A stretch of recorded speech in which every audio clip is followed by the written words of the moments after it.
Now, Israeli Prime Minister Netanyahu flexing his political muscles on Wednesday, revealing that a complicated prisoner swap agreement has been reached with Syria and that Netanyahu's, quote, personal connections with Russia played a part.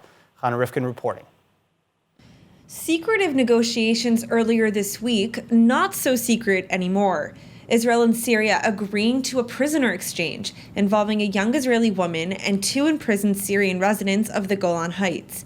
And the deal, brokered through Russia in a meeting lasting less than an hour, Israeli Prime Minister Benjamin Netanyahu telling Army radio that he's using his personal connections with President Putin to secure the Israelis' release.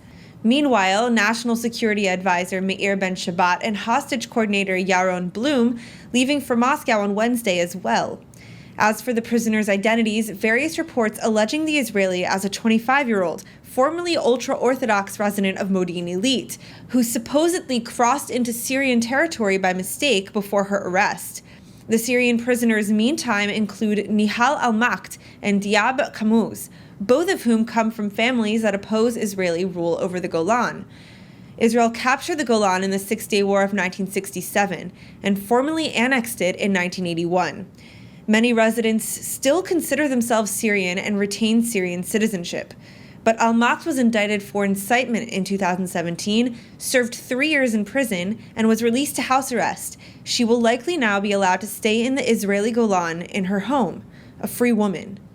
Kamuz, on the other hand, was sentenced to 16 years in prison in 2018 for plotting a bombing on behalf of Hezbollah, and Kamuz's father and 5 other accomplices were also arrested with links to the Iranian terror proxy.